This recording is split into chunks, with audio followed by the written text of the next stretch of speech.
আজকে আমি কেক বানাতে চলে আসছি। এখানে আপনারা যা যা দেখতে পাচ্ছেন সব হচ্ছে কেকের টপিংস যা আমরা রেডি থেকে কিনে ফেলছি। তো আজকে এগুলো সবগুলো দিয়ে কেক বানানো হবে। তো প্রথমে আমি 10টি ডিম নিয়েছি। 10টি ডিমের মধ্যে কুসুমগুলো আর সাদা অংশ আলাদা করে নিচ্ছি। এরপর সাদা অংশটা আমরা বিট করব। আর সাদা অংশ অনেকক্ষণ ধরে হাই স্পিড বিট করতে হবে। করতে করতে একটা প্যানার মতো হয়ে যাবে, একটা ক্রিমের মতো হয়ে যাবে। আমি অলমোস্ট 10 মিনিটসের মতো এটা বিট করব। করতে করতে যখন এটা একদম হেভি ক্রিমের মতো হয়ে যাবে তখন আমি এটার মধ্যে চিনি অ্যাড করে দিব। আর মেজারমেন্ট হিসাবে আপনারা যে কোনো একটা কাপ ইউজ করতে পারেন, সেই কাপ অনুযায়ী আপনারা সব কিছু দিবেন। যদি আপনারা 1 কাপ ডিম দেন তাহলে 1 কাপ চিনি দিবেন, 1 কাপ ময়দা দিবেন, সব কিছু সেম অ্যামাউন্ট হতে হবে। আমি এইভাবেই আসলে বানাই কেকটা।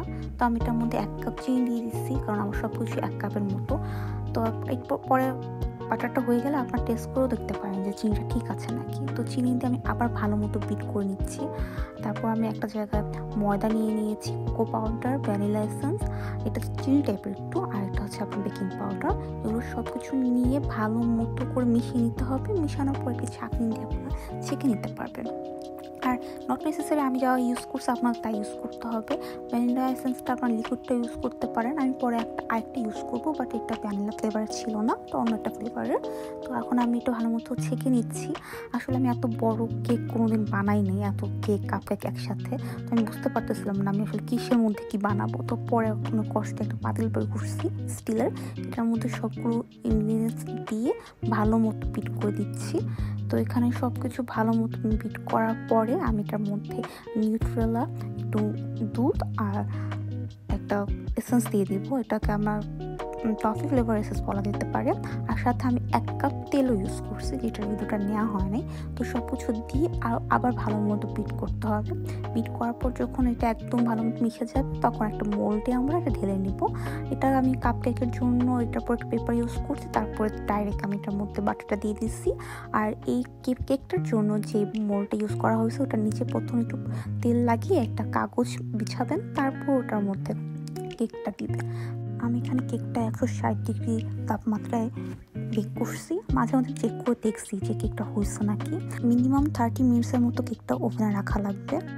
তো কেকটা হওয়ার পরে কেকটা কেটে নিচে আমি লেয়ার করে তারপর এখানে আমি নিউট্রেলা লাগাচ্ছিলাম। নিউট্রেলা লাগানোর আগে আমি চিনির সিরাপ ইউজ করছি। আপনি পানির মধ্যে চিনি মিশিয়ে ওই সিরাপটা ইউজ করলে কেকটা সফট হয়, তারপর আমি নিউট্রেলা ইউজ করছি। আর এখানে বাটার দিয়ে আমি ভালো মতো বাটারটা বিট করে নিচ্ছি। বাটারের মধ্যে চিনি ইউজ করছি আর কালার ইউজ করছি। তারপর আমার ক্রিমটা রেডি হয়ে গেছে। তো আজকে অনেক গরম ছিল, কেকগুলো আমি ডিজাইন করে বাইরে রাখতে পারতেছিলাম না, গলে যাচ্ছিল ক্রিমগুলো। তো কোনোভাবে অনেক কষ্ট করে কোনোভাবে এটা জাস্ট রেডি করে ফ্রিজে ঢুকায় রাখছি। তারপর আমরা অন্য বাসায় চলে আসি, কারণ প্রোগ্রাম তো কালকে। তো বেবি শাওয়ার প্রোগ্রামের জন্য ডেকোরেট করা লাগবে রুম। তো সবাই মিলে আমরা ঘর গোছাচ্ছিলাম। এখানে সাজ্জাদ ভাইয়া আর ভাই মিলে সব কিছু সরাচ্ছিল। তারপর সব কিছু সরানোর পরে আমরা বেলুন দিয়ে ঘরটা সাজানোর চেষ্টা করছি যতটুকু সম্ভব হয়েছে আর কি। তারা দুজন অনেক কাজ করছে, বাচ্চাদের অনেক কষ্ট হয়ে গেছে। আমি আসলে বেলুন ফুলাতে অনেক ভয় পাই, আর বেলুন গিফট দিতে পারি না আমি। সব কাজ আপু আর ও মিলেই করছে। ডেকোরেশনের সব কিছু আপনারা অ্যামাজনে পেয়ে যাবেন। অ্যামাজনে অনেক অপশন আছে। কি বলছো শোনা যায় নাই কেন? তোমাকে দেখার মতো কি আছে? না আছে রূপ, না আছে জলস, তাই না?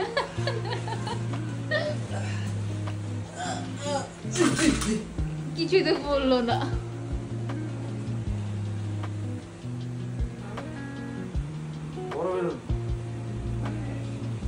এটা লাস্ট সাইড হয়, তাহলে লাস্ট দিকে অর্ডার করো মানে কি আর কি দিবি না গেছে।